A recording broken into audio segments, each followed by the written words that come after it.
everyone. Welcome. Oh, it's good to see you. Wow, I'm seeing people that I haven't seen in a long, long time. Our former choir director, for one. Yeah, that's great. Well, good morning. It's a great day, and then it's a sad day, and it's a bittersweet day, and it's a wonderful day, and I go from one emotion to the next, but it's so good to see all of you. And this is being broadcast, so welcome to the Center for Spiritual Living. My name's Rev.Frances Lorenz, and it's great to welcome you on this beautiful day. So I want to introduce everybody. Terry O'Hara on piano, John Hargis on drums, and our soloist is Peter Kirkland today. Yeah. And on platform with me is Suzanne Frazier. And holding high watch is Pam Migliosi, our newest board member and practitioner. She came from California and has been a blessing to us. So we're going to start with a meditation and opening prayer by Suzanne, and that'll be followed by Peter with his opening song.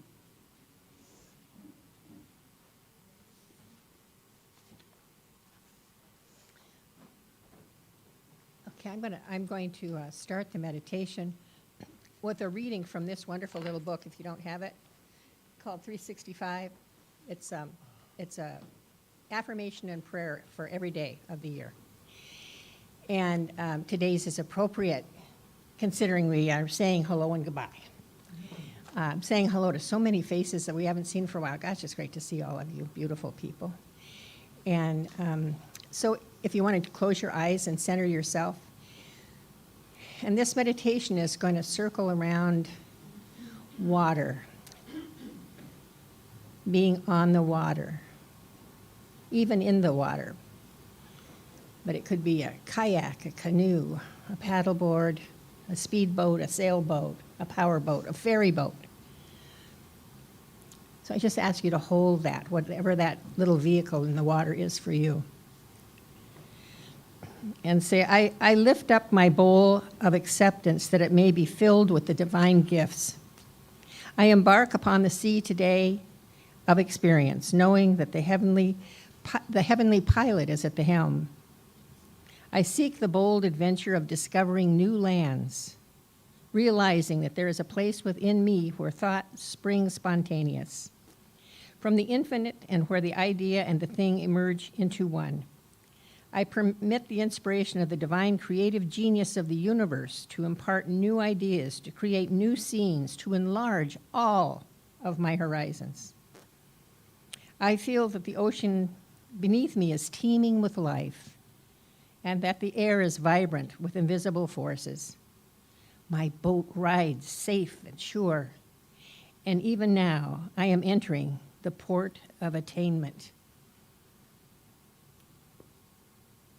So just let your focus be on that for a moment. We're going to just be silent for a moment.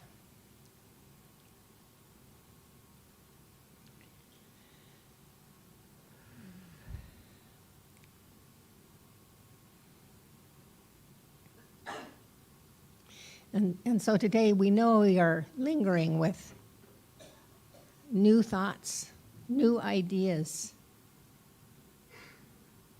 new horizons.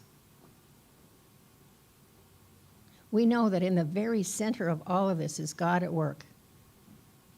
Spirit is truly at its best in times of change, newness, boldness, challenge, victory. And all of those things are culminating in many ways today. We all have so much to be grateful for. We have 25 years of Rev.Frances and Mario. And now we're going forward in a new boat, facing new challenges, and so much excitement. We're brimming over with newness. We're brimming over with the happiness that is going to be developed right here in this sacred place that we all love. We come here every Sunday to love each other. We come here every Sunday to be together. We come here every Sunday to renew that spark of beautiful, universal love. We evoke that in each person, and they evoke it in us. What we have, we accept. We accept, and we let it go. That's the beautiful part. And so now we stand together in the same sweet sanctuary, dreaming of new life, dreaming of new ideas. And we all know we're up for that. We all know that we will move through this time with positive thoughts, brimming over with new ideas, continuing to love each other the way we have all these years. And we'll continue to love as we have with all the new folks, too. This is going to be a remarkable place. You wait and see. Be here to see it, to observe it, to experience it. March in here knowing that God comes right in with you. And the beautiful part is Spirit goes home with you, too. And just as I know this is true of this sanctuary, I know it's true of each one of you, I know it's true of me, that we gather, and we're powerful, and we're sweet, and we're funny, and we enjoy. And this will continue. This does continue. And I just call it good and very good and say thank you. Thank you, God, for this wonderful place and for all the time that we've had with Frances and Mario. We are grateful. And I just bless it all and let it go and say thank you. Thank you, God, and so it is.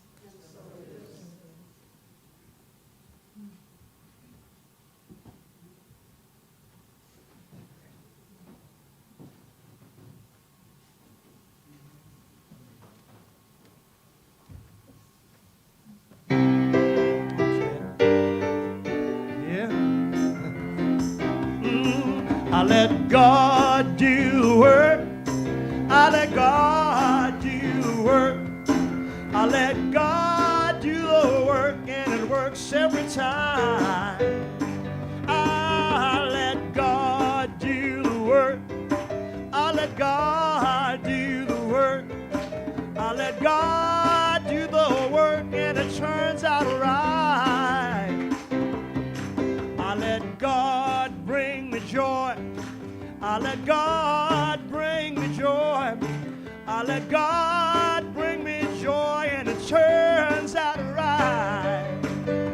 I let God bring me joy. I let God bring me joy. I let God bring me joy, and it turns out right. Yeah.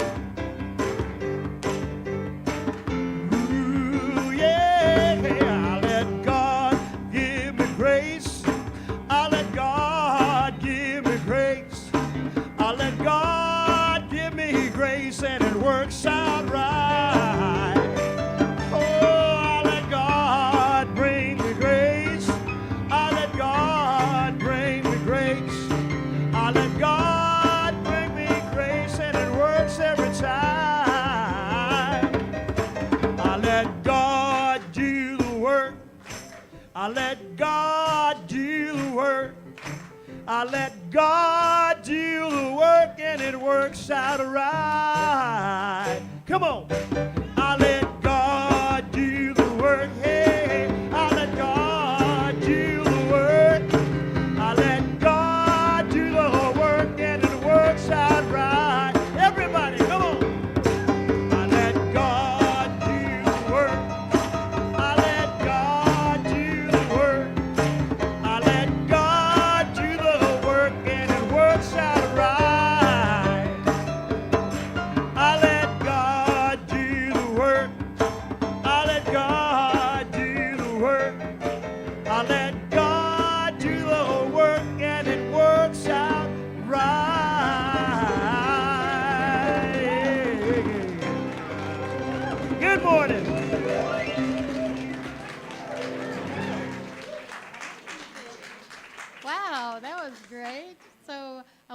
call upon our treasurer, Justing Arbuthnot, to give you a message on a vision of the future. Thank you. He's prophetic. Wow. So I'm going to say something. I'm going to say greeting, and I want everyone to return the greeting. Good morning. Good morning. Thank you. That is so much better when people are alive, let me tell you. Before I speak about our pledge giving for the next year, I'm just taking this all in. Seeing everybody in a chair, and almost every chair filled. It's moving to see so many people here. And I know people are here to celebrate Rev.Frances. So there's two people who I want to make sure we acknowledge, and they're going to get lots of acknowledgement throughout the day. First, no leader can be a leader without a very strong support system. I know in my own work, without my spouse, I would not be nearly as far as I would be in my life or in my career.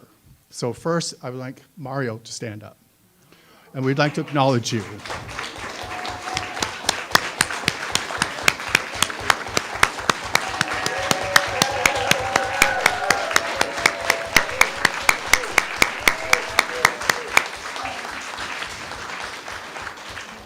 Since I've been here, Mario has been seen and unseen, and he's like the back nervous system of this center, of keeping things moving and going. And I appreciate you, Mario, for what you have nurtured and kept alive.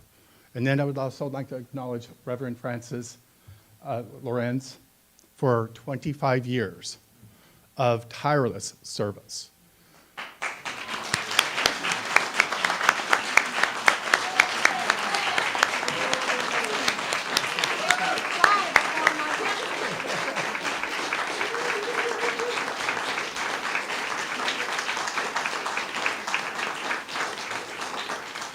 And until I got onto the board, and many of you have been on a board here before, you don't realize how much there actually is to do until you actually start taking it over. So Rev.Frances, again, thank you, just for the spiritual guidance you've been in this community.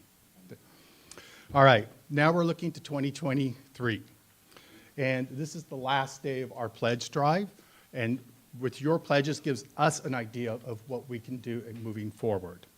I would like to just read a portion of the law of giving and receiving from Ernest Holmes. We do not give because God needs the gift, but because the giving increases, broadens, and deepens the life of the giver. Nor shall we give from the standpoint of duty. The universe refuses to bargain with us. It already has given us everything it has, but it also has provided that the gift of life can be received in its fullness only when it flows through us to the fullness of others. So when you're considering your pledge this year, what I would ask that you do, if you are dealing with any particular issue, financial or a block or emotional or a relationship, write that on your pledge card. Let the body of our practitioners support you in the richness and the fullness of your life. So the pledge cards are in the back. Write them out, put them in the offering plate, or send them in to us. Thank you.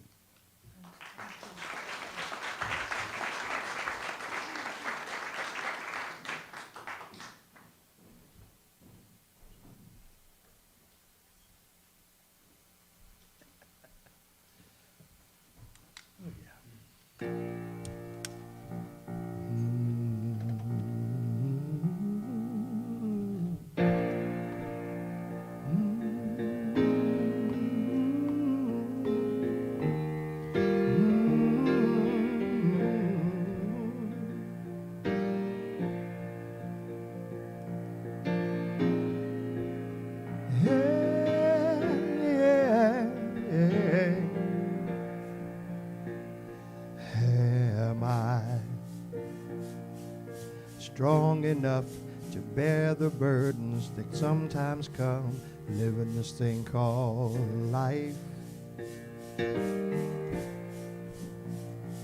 Am I wise enough to make the right decisions when I'm standing at the fork in the road? Sometimes I wonder and ponder, only to realize I'm not alone. There's nothing that I can do on my own, because I am the place where God lives, moving, breathing, and is being. I am the place where God shows up. I am the place where God lives, moving, breathing, as He is being. I am the place where God shows up.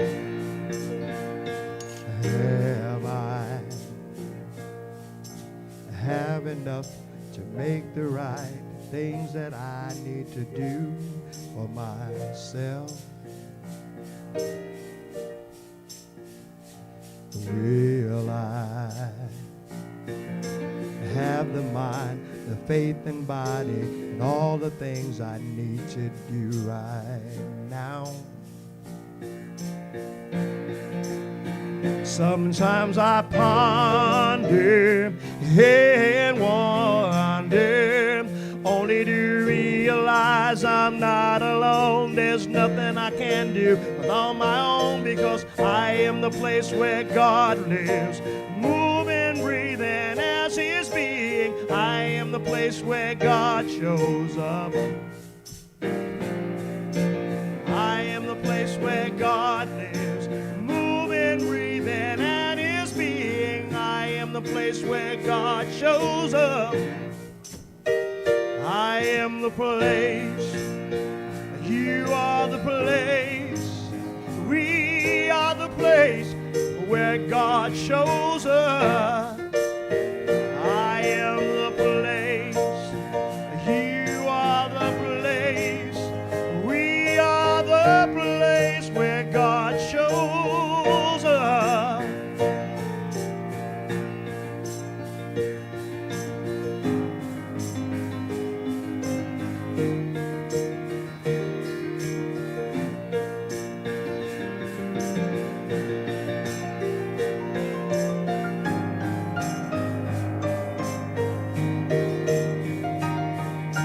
Sing with me.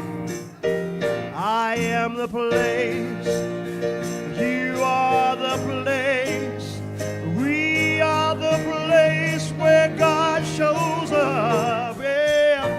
I am the place, you are the place, we are the place where God shows up. Yeah. I am the place, you are the place, we are the place where God shows up. I am the place where God lives, moving, breathing, has His being. I am the place where God shows up.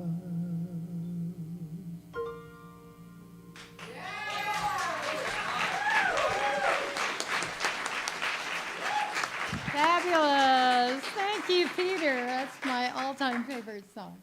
Oh, well, today's message is rich in ideas, rich in life. And we've been speaking in the month of October about, are you ready to receive? So this is your last chance. Are you ready to receive? We've been basing this on the book by Amanda Owen called The Power of Receiving. So rich in ideas, rich in life is the topic, and we're going to focus on how to create the foundation to receive by focusing on goals. And we're going to approach it in a little different manner than you may have approached it in the past. Napoleon Hill once said, dreams are goals with a deadline.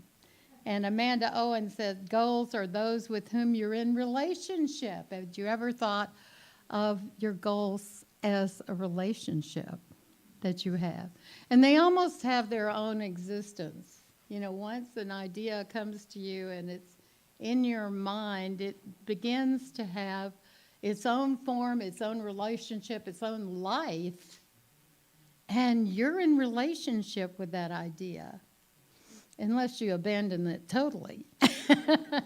That's what happens. So it's important to get your goal on the radar screen. And the goal needs to know that you exist. You've got to communicate with it. You've got to say hello and connect with it. And so just for the day, today, we're going to do something. You have a program. I hope you all have a program. Did we print extras? No, I'm just kidding.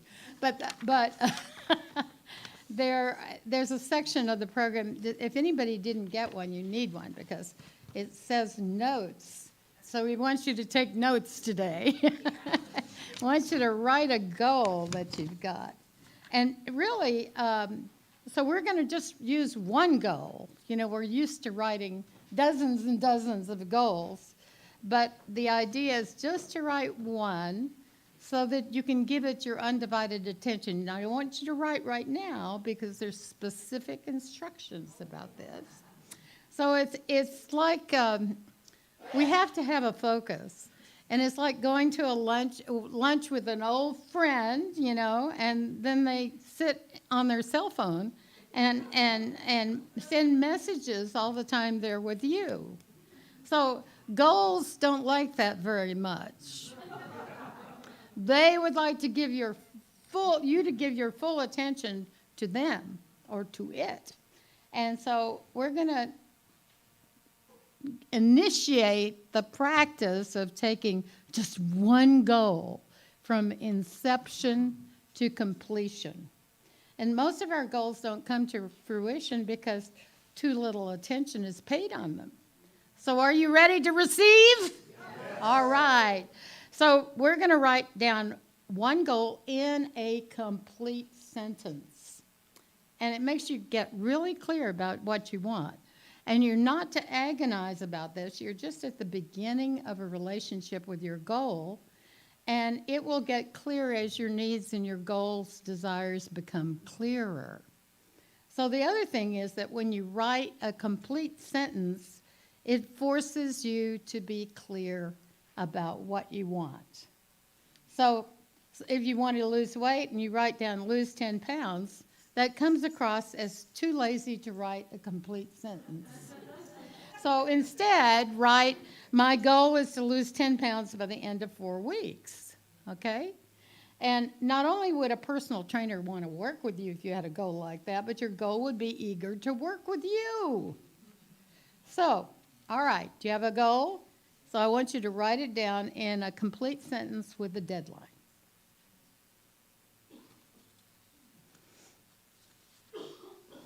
Now, the reason for the deadline is deadlines give you something to aim for, and a goal is more likely to spring into action if it has 4 weeks to deliver it instead of an unspecified time. Maybe in 2025 I'll lose 10 pounds. Okay, so maybe your goal has to do with your health. Maybe it's prosperity. Maybe it's about a relationship. Maybe it's about something you decided wasn't possible for you to have or achieve, and you no longer even try to want it. Isn't that sad? Doesn't that make you want to cry? So how will you know when you have this goal? Well, if your goal is to write a book, complete a book, you will certainly know that when you receive it. If your goal is to be happy, how will you know? So your goal should be measurable. You know, Cinderella's goal was to go to the ball and break out of her role of sweeping up the floors after her wicked stepsisters and stepmother. So, but, you know, the fulfillment of her goal led to not only her own well-being, but that of her stepmother and stepsisters. So when you write this goal, it is not your time to, oh my gosh, it's not your goal to say, I want world peace. Let's try to be personal here. Figure out something you really want to have personally and learn how to receive it. Boy, is that a new thing. Learning how to feel comfortable with personal goals for ourselves for a change. Because we're so used to serving others. And this is a very service-oriented community. So why don't we receive? There's a couple of reasons. One, we haven't set a goal. We haven't set a goal. Or maybe there's someone we need to forgive. Or maybe it has to do with a monster or a false belief that's blocking our goal. Or, fourth, which Neville would like, we haven't really learned to be the goal, to be in a state of being. So I'm going to do something real quick with you. It's the Buddhist prayer of forgiveness. Because I invite you to be with this morning, and especially if you have anything going on around midterm elections or environmental or economic situations, it's a good time to forgive. So I want you to just close your eyes for a moment as I recite these words. If I have harmed anyone in any way, either knowingly or unknowingly through their own confusions, I forgive them. And if there's a situation I'm not ready to forgive, I forgive myself for that. And for all the ways that I harm myself, negate, doubt, belittle, judge, or unkind to myself through my confusions, I forgive myself. So just take another deep breath and settle in more deeply as you listen to these words again. If I have harmed anyone in any way, either knowingly or unknowingly through my own confusions, I ask their forgiveness. And if anyone has harmed me in any way, either knowingly or unknowingly, through their own confusions, I forgive them. And if there's a situation I'm not yet ready to forgive, I forgive myself for that. For all the ways I harm myself, negate, doubt, belittle, judge, or unkind to myself through my confusions, I forgive myself.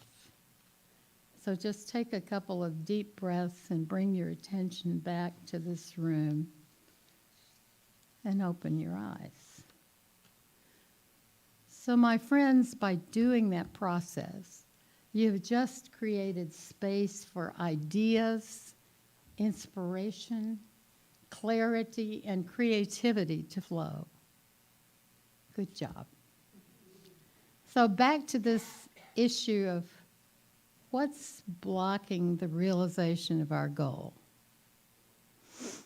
Well, there's that issue of the monster or the false belief that's blocking our goal. And the fact that we may not be using our imagination for being there with our goal. So tomorrow is Halloween, and it might be appropriate to host a monster celebration.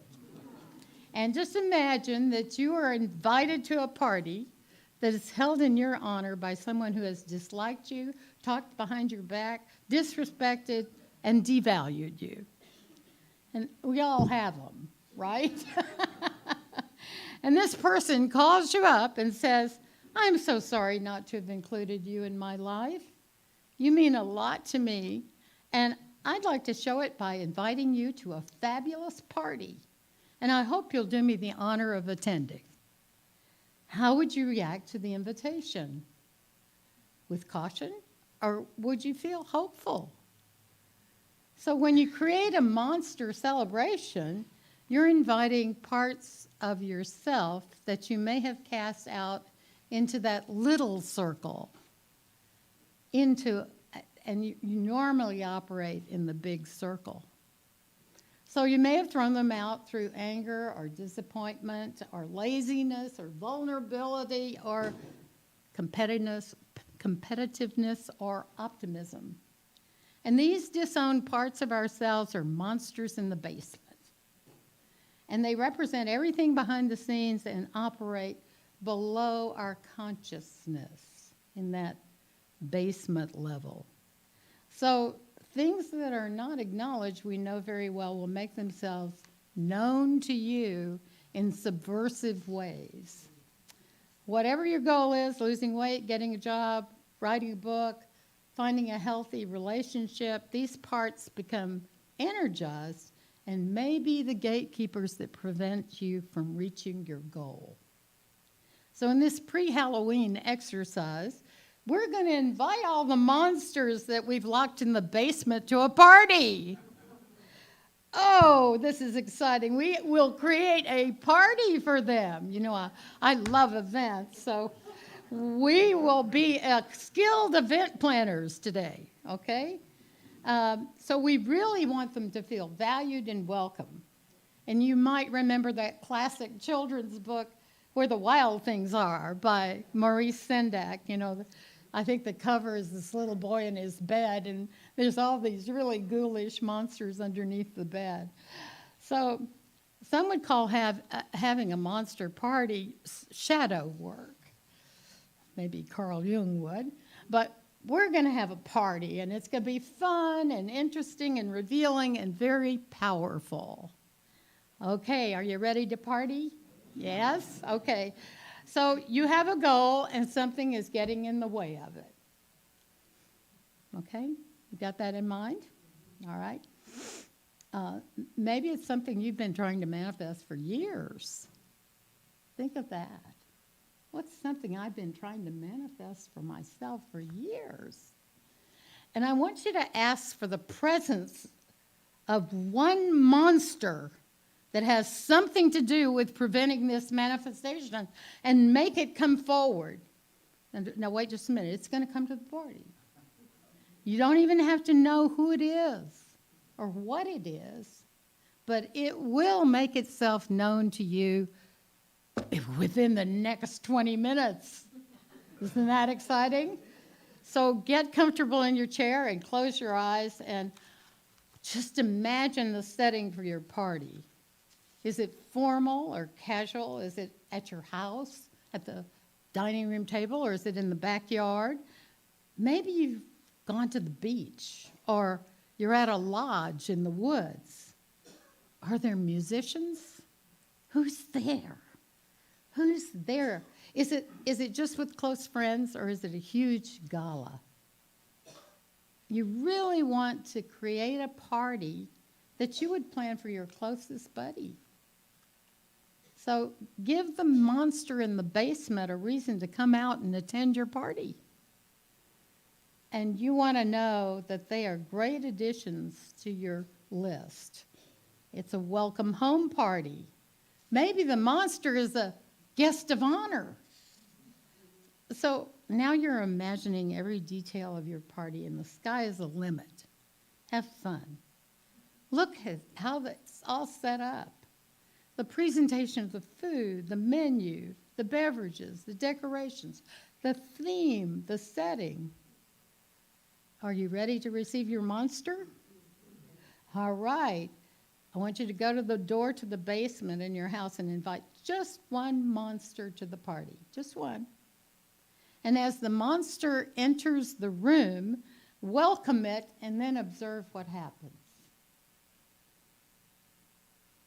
And I want you to stay with us as long as it's comfortable.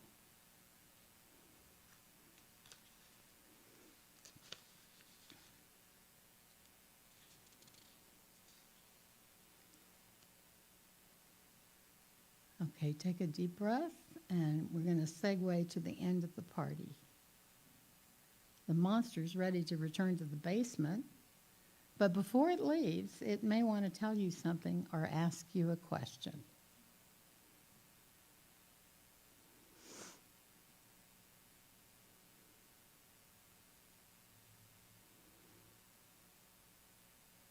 So now you escort the monster to the basement door and let it return. And just jot down any impressions you had. Now, once you're familiar with your monster, you may not want it to go back to the basement, but I'm told that if you may have to give this transformation a little time. After all, it's been cut off from human contact for some time. It's sort of been like COVID. It's hard to put people back into society and to expect civility. My daughter was sharing about how the servers in restaurants don't know how to be civil anymore. They don't know how to accommodate customers. That's interesting. So likewise, you may not be ready to entertain your monster all the time just yet. So give it time. So now that we've finished with the monster, and how many of you actually got an inkling of what it was that was blocking your goal? Quite a number of you, okay? So there's another way to do this, and it's a way that Neville Goddard, the metaphysical teacher, has, and it's called Believe It and Receive It. Believe it and receive it. And he says the most creative thing and the easiest thing for us is to believe a thing into objective existence. So he also said by exercising the divine art of imagination, you can prove to yourself that you can go beyond your eyes' reasons and what your senses are dictating to you. And you exercise this art by daring to assume that you are what your reason and senses deny you. Persist, and to the degree you are self-persuaded of its truth, the outer world will change, for it is forever conforming to the belief housed within you. You have that power. Neville was living in New York City in 1933, and he had a teacher named Abdullah that he approached with a problem. He said, I have a problem. And Abdullah said to him, well, what do you want? And Neville said, well, I'd really like to spend the winter in Barbados, where he was born, but I'm broke and I don't have a nickel to my name. Okay, said Abdullah. If you will imagine yourself to be in Barbados, thinking and viewing the world from that state of consciousness, instead of just thinking of Barbados, you will spend the winter there. But you must not concern yourself with the ways and means of getting there, for the state of consciousness of already being in Barbados, if it's occupied by your imagination, will devise the best means suited to get there. People live by committing themselves to invisible states, by fusing their imagination with what they know to be other than themselves. And in this union, they experience the results of that fusion. People can't lose what they have, except by detaching from the state where those things already have a natural life. So if you imagine yourself in fulfillment of your desire, as Abdullah said, he told Neville to just fall asleep, viewing the world from Barbados. Our imagination connects with the desire, with the state that we desire, but we have to use it masterfully. We have to use our imagination masterfully and not as just an onlooker thinking about it. We're thinking from the end. We actually have to be there in an imagination of it already being created. And if we do this, our subjective experience will be realized objectively. By this law, first conceiving, then becoming that conceived, everything evolves out of nothing. And without this sequence, there's nothing to be made that is made.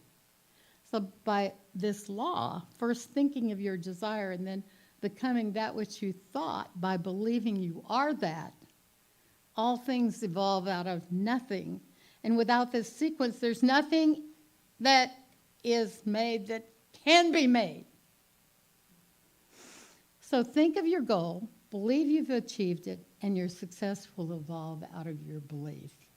The law of belief is the only law of expression. Belief is the way, belief is the resurrection. So consciously believe yourself to be that which you seek. Appropriate the consciousness of what you see, and you will know the status of a true mystic. I became a believer of being it, said Neville. I'm still a believer of being it. And I shall continue to be a believer of being it until that which I believe I am is perfectly expressed. Yes, I believe a thing and it comes to pass. Jesus said it many times, it's done unto you as you believe. But we're not talking about Jesus. We're talking about applying a creative principle that all of us can apply and get results from. Neville said, until your present consciousness is dropped, you will not be able to rise to another level. It's like Einstein saying, the level at which the problem was created, the level of consciousness at which the problem was created is not the one that's going to solve it. So this is about your beliefs creating reality. And you may have to drop some old beliefs. Once we discover this whole notion of thinking from the end, that it's a creative principle that we can cooperate with, then we are released from the absurdity of ever attempting to achieve our goal merely of thinking of it. Thinking about it isn't going to do the trick. Through the knowledge of the law of belief and by working in harmony with it, we can fulfill our dreams. Charles Fillmore, in his book on prosperity, says, prosperity is an outgrowth of rich consciousness. We advocate the creation of rich ideas, ideas that are useful and constructive and of service to the well-being of all living kind on the planet. And when we have this rich consciousness, we'll be generous without fear of depletion, because rich ideas keep us in constant touch with abundance. So just say with me, my rich ideas create rich results. So all rich ideas, when you think about it, and we think of these as out there in the ethers, there's all kinds of ideas that are out there all the time, but they all have to find collaboration with a human partner. Or maybe a cockroach, maybe they have ideas too. But if you want to be a person on whom rich ideas are floating around in the ethers, don't ignore them. They become your goals when you catch them and act on them. Ernest Holmes gave us a little wisdom when he wrote, when we feel we have to do when we have the right leading, we feel like, wow, that's something for me to do. Something inside tells us we're led. And then no matter what it appears like, we have to follow up. Something beyond our intelligence is the thing that's working through us. And we have to do nothing that will contradict it. Great ones are those who get the vision and then they go to work to make it come true. Never looking to one side or another, but with one-pointedness and calm determination, they stick to one thing till it's accomplished. So it's important to understand that you can do these practices. And I want to tell you the end of the story of Neville. So Neville practiced this being in Barbados in his imagination. He went to sleep thinking of being there. And a week later, he received a letter from his brother in Barbados. He never contacted his brother, with an airline ticket to come home for the holidays. So he manifested his goal. He spent the winter at home in Barbados. So you can master these practices this week. Forgive. Invite your monsters to a party. And be at the end of your goal, feeling it, tasting it, knowing it's already happened. For you truly are rich in ideas and rich in life. God bless you all. Thank you. Thank you.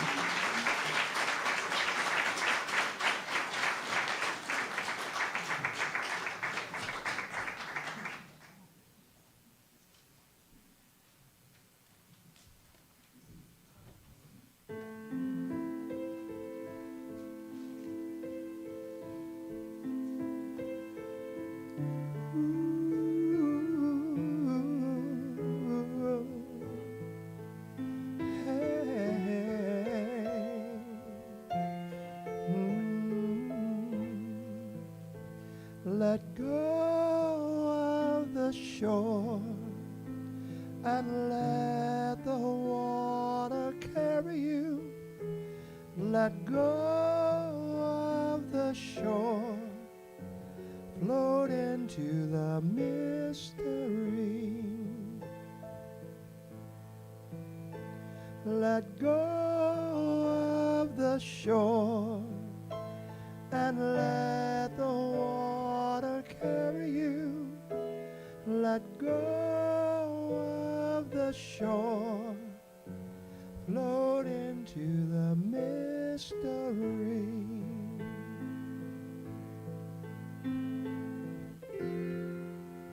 You have all you need. It's all inside of you.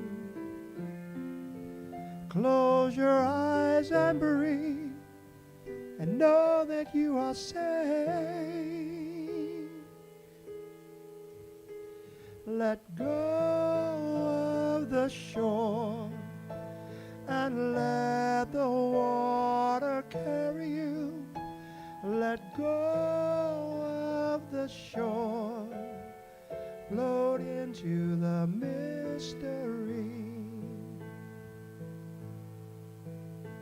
Let go of the shore and let the water carry you. Let go of the shore, float into the mystery.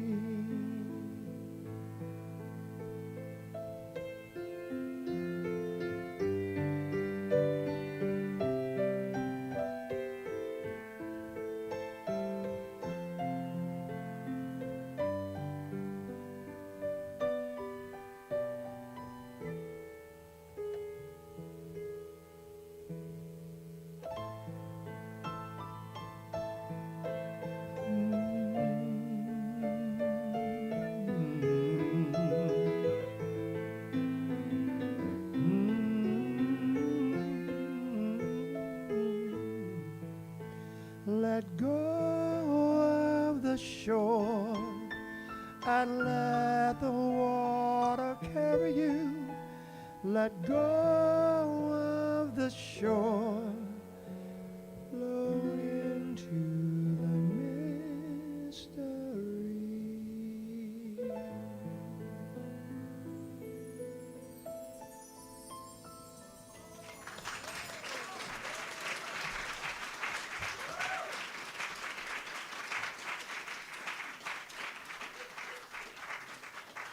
So it's time for our offering, and would the ushers please come forward? Get the engine going. Thank you for. Oh. So we like to say the blessing that's in your programs, and let's say that together. Divine love, through me, blesses and multiplies all that I have, all that I give, and all that I receive. Thank you, God, and so it is.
just two little issues before the closing prayer. I'm hoping everybody's clear that next week's service begins at 10:30. We all want to see you here, 10:30. And move the clocks, move the clocks back. And if, I would really love it if the practitioners would stand. As Justin announced in his piece, we're here, and we want to be the support, whatever support you need during this time of transition. We know it's not easy. We know there's going to be a lot of different emotions, including for you, Mario. Anyway, we stand with you always. We welcome to sit with you always. So thank you, guys.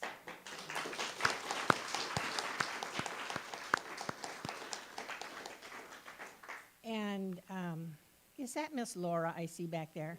Get up here. Come on up here.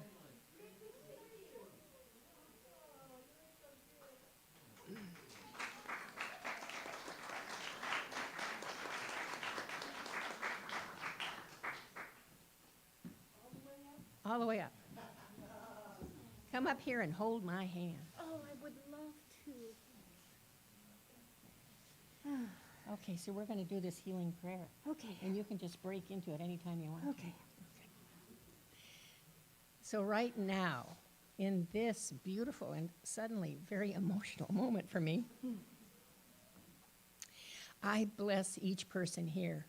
And I know that each of you has your own personal gift to bring, your own personal stuff to spend.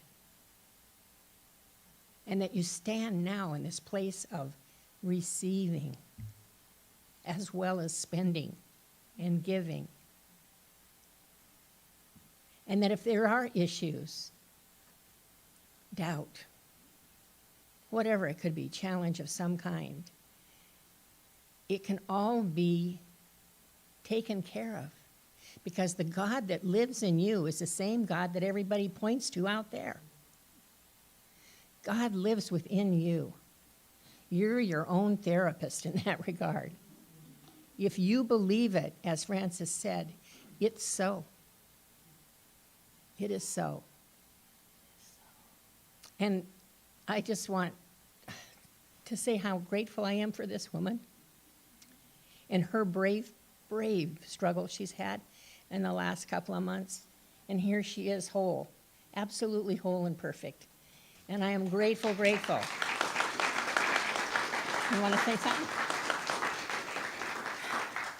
As I drove in from Westport, I just knew I had to be here to see all you CSL family and my practitioners, my family, knowing that I have been joyfully saddened, but also just full of gratitude for each and every one of you and for the time that you have spent with me, Rev.Frances, knowing that your wisdom and your words will follow with me in my heart.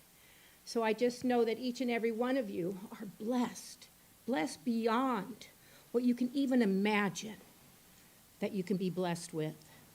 I stand with my dear friend here. So good to see faces that I haven't seen in so long. Yeah. So long. And I am whole, complete, and perfect today. Yes, you are. Thank you. And we're all here together right now in this moment, saying not goodbye to Frances at all, but saying, bon voyage. Go someplace beautiful. Get a tan. Read a book. Get your knee fixed. Yeah. And then we're going to have you all back here, to celebrate again and again and again. So I just call it all so wonderfully good and say thank you. Thank you, God. And so it is. And so it is.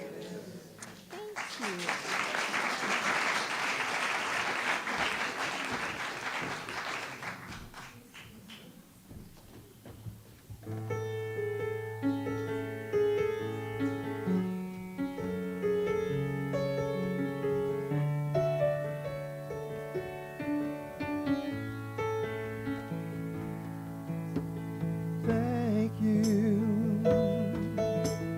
Thank you.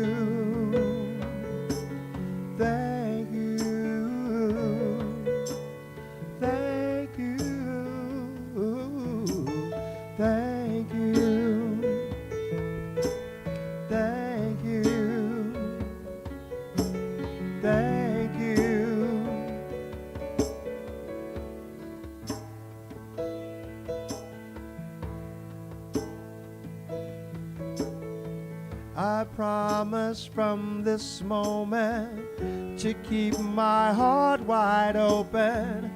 With every breath I take, I'm grateful. I promise from this moment to keep my heart wide open. With every breath I take, I'm grateful.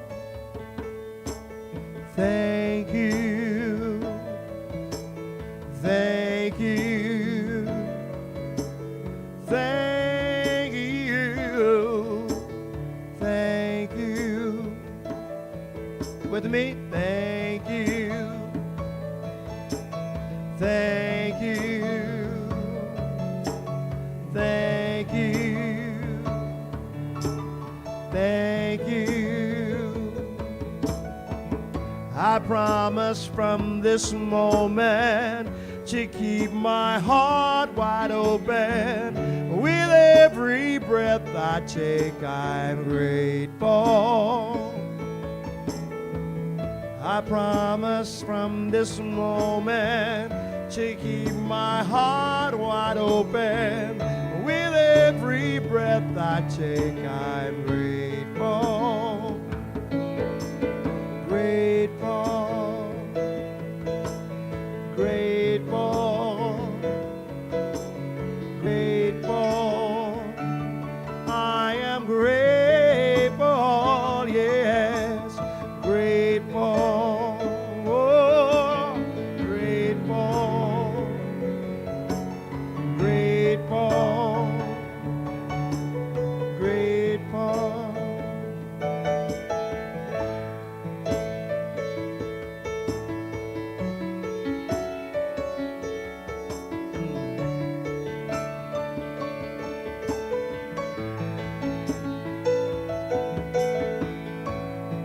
So grateful for you, Rev.Frances.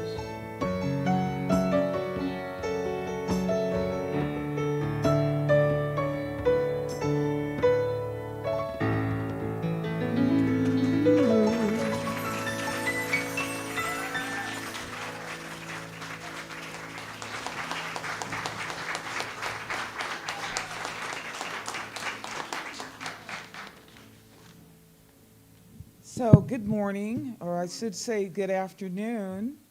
Reverend Frances, it's a pleasure, and I'm sure that we'll be in contact. Mario's going to escort you down because we've got a special gift for you. Where's the car? No, I'm just kidding.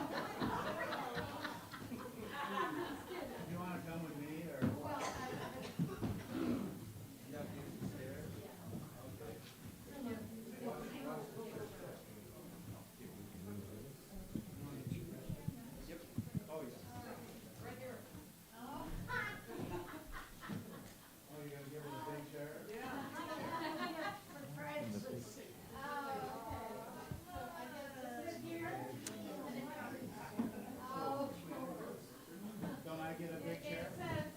Sorry, Mario. Why don't you sit over there by Reverend Sonia or right there?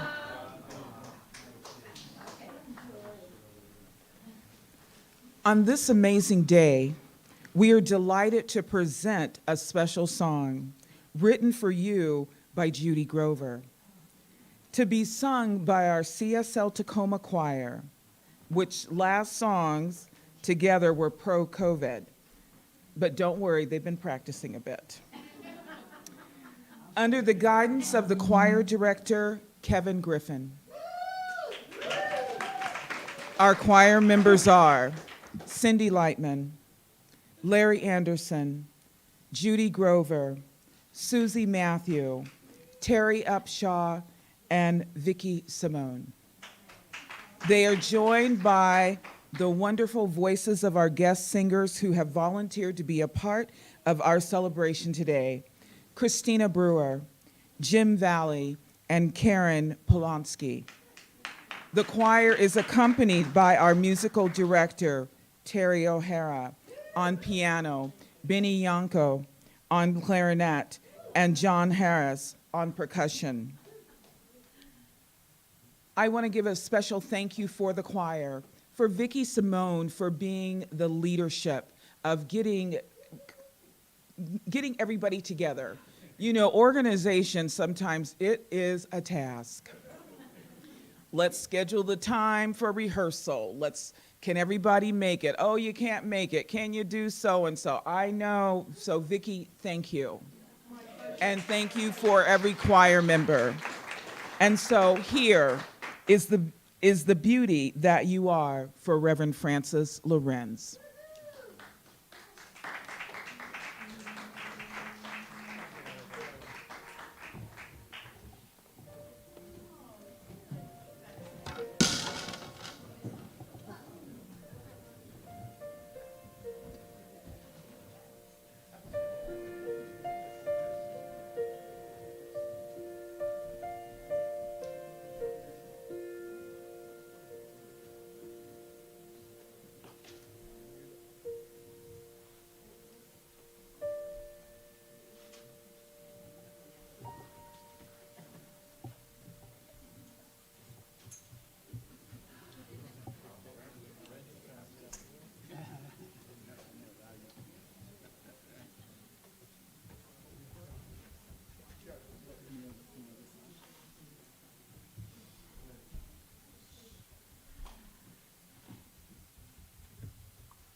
entertained us.